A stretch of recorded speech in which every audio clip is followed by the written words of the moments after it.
Friends, welcome to dreaming. Friends, आज हम बात करने वाले हैं यूपी टेट एग्ज़ाम के बारे में। हम यूपी टेट एग्ज़ाम 10 डेज़ में कैसे क्वालिफाई कर सकते हैं, ठीक है, कैसे क्रैक कर सकते हैं यूपी टेट एग्जामिनेशन 10 डेज़ में। फ्रेंड्स देखिए, यूपी टेट एग्ज़ाम में टोटल 5 सब्जेक्ट हैं, ठीक है। फर्स्ट पेपर में आपके 5 सब्जेक्ट हैं, यानी फर्स्ट टू 5th क्लास के लिए आप 5 सब्जेक्ट ये देंगे। और अगर आप जूनियर की तैयारी कर रहे हैं तो फिर उसमें 4th ही है, समझिए, ठीक है। सोशल साइंस हो जाता है, और साइंस साइड से हैं आप तो मैथ और साइंस रहता है। तो देखिए, हम प्राइमरी का देख रहे हैं यहाँ पे CDP यानी चाइल्ड डेवलपमेंट। चाइल्ड डेवलपमेंट में हमें क्या क्या मेन इम्पॉर्टेंट पॉइंट है, क्या क्या हमें देखना है, जैसे विकास की अवधारणा तथा अधिगम के साथ उसका संबंध जो है, ये वाला एक टॉपिक है जो बहुत इम्पॉर्टेंट है।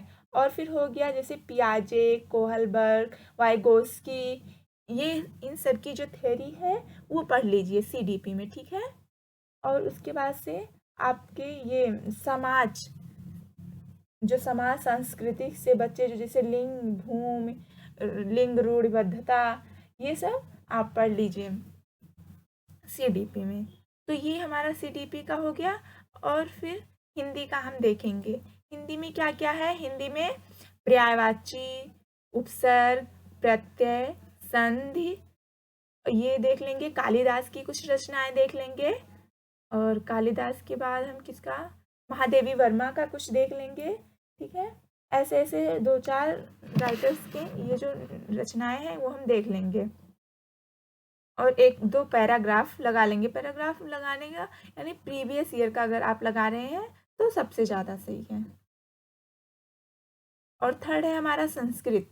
संस्कृत में या तो आपका संस्कृत होगा, या थर्ड है आपका सब्जेक्ट, या संस्कृत या उर्दू या इंग्लिश, इन तीनों में से कोई एक सब्जेक्ट होगा, ठीक है।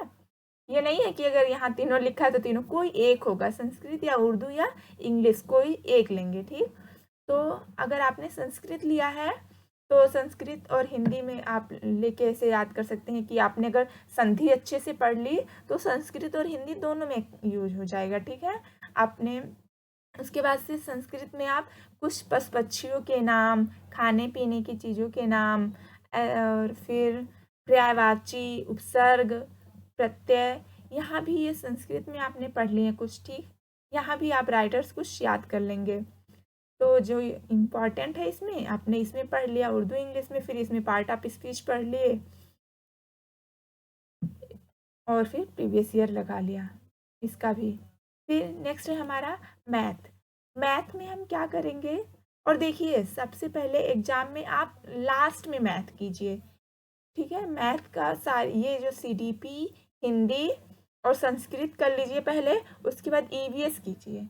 फिर उसके बाद में अगर मैथ जो टाइम बचता है, जैसे मान लिया 30 मिनट का CDP का पेपर दे रहे हैं, अगर आपने बहुत अच्छी है आपकी CDP, अगर बहुत अच्छी नहीं भी है तभी इसमें बहुत ज़्यादा टाइम नहीं लगता है। फैक्ट पूछता है, बहुत ज़्यादा टाइम नहीं लगता है। मैथ ही है जो एक जिसमें ज़्यादा टाइम लगता है।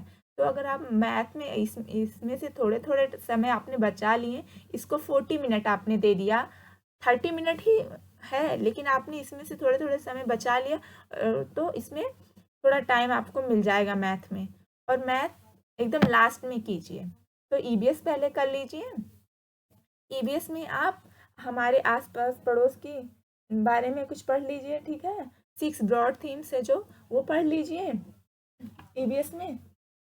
और जैसे शिक्षण सामग्री उपकरण जो हैं, ये सब पढ़ लीजिए। वे चीज़ें जो हम बनाते हैं और करते हैं, ये हो गया। अधिगम सिद्धांत पढ़ लीजिए। तो ये EVS में कुछ इम्पोर्टेंट हो गया। और मैथ के ज्यामिति, नंबर सिस्टम, और हमारे चारों ओर विद्यमान ठोस पदार्थ, ये सब टाइम से क्वेश्चन आता है, ये टाइम एंड वर्क वाला। तो टाइम एंड वर्क पे आपने एक काम कर लिया। और ये संख्याएं, ये सब जो जोड़ घटाना, ये सब तो आ ही जाएगा। तो ये कुछ इंपॉर्टेंट पॉइंट हो गए EVS के, फिर सॉरी मैथ के, आपने सारे सब्जेक्ट के देख लिए। उसके बाद से आपका इसमें मेन इम्पॉर्टेंट जो मुझे सबसे ज़्यादा महत्वपूर्ण लगता है, previous year paper. Previous year paper आपका 10 दिन बचा है। 10 दिन में अगर आपने 10 प्रैक्टिस सेट कर लिया, 150 मिनट लगेगा एक दिन में आपका, ठीक है। तो आप अगर प्रीवियस ईयर पेपर, एक पेपर दिन में डेली, ठीक है, डेली आप एक प्रैक्टिस सेट कर रहे हैं, तो ये आपको मतलब बहुत अच्छे से समझ जो आपकी है वो बहुत पकड़ बन जाएगी पेपर में। आप जब पेपर देने बैठेंगे तो आपको ये कैसे समझ रहेगा कि हाँ ये ऐसे देना है। और जो प्रीवियस ईयर लगाइए तो टाइम देख के लगाइए कि हमें 150 मिनट में ही इसको सॉल्व करना है, मतलब एकदम ये सोच के बैठिए वो पेपर सॉल्व करने कि हम एग्ज़ाम हॉल में बैठे हैं और हमें ये सॉल्व करना है। और अगर आपको नहीं आ रहा है तो घबराइए नहीं, क्योंकि आपने अभी तक कुछ पढ़ा नहीं है, तो ये प्रीवियस ईयर से आपको सीख भी मिलेगी। फिर आप उसके आंसर सर्च करिए, देखिए, ठीक है। ये नहीं कि कहीं से आपने टिप टाप लिया, प्रीवियस ईयर चलिए हो गया, लगा लिए, काम खत्म। काम खत्म नहीं करना है। प्रीवियस ईयर जब आप सॉल्व करिए, जो क्वेश्चन नहीं समझ में आ रहे हैं वो खुद से सर्च कीजिए, उसके आंसर इधर उधर से कहीं से गूगल पे सब जगह सर्च करके अगर आप खुद से लिख रहे हैं, हाथ से लिखिए भी, ठीक है। एकदम डेडिकेशन के साथ पढ़िए। ये जो 10 दिन है एकदम ध्यान से, एकदम कि मैंने मतलब समझिए कि हमें क्रैक करना है। तो ये 10 दिन एकदम आप, ठीक है, अपना झोंक दीजिए इस एग्ज़ाम में, तो आप ज़रूर क्रैक कर सकते हैं। इतना कोई डिफ़िकल्ट नहीं है और नेगेटिव मार्किंग भी नहीं रहती है और हमें टोटल 150 मिनट मिलते हैं। कोई नेगेटिव मार्किंग नहीं है इसमें। और जनरल के लिए 90 मार्क्स पासिंग है, ठीक है। अगर आप 90 मार्क्स ले आते हैं तो आप यूपी टेट एग्ज़ाम पास हैं। नंबर ये बहुत वो नहीं करता है, इसमें बहुत अच्छे नंबर आते हैं। मेरे खुद के 110 मार्क्स आए थे टेट में, ठीक है। तो आप भी अगर अच्छे से तैयारी कर रहे हैं इन 10 दिन में, ये सोच के पढ़िए, ये ध्यान दीजिए कि हाँ मेरा हो जाएगा, मैं कर सकता हूँ। अपने ऊपर विश्वास रखिए, तो आप ज़रूर पास कर लेंगे यूपी टेट एग्ज़ाम।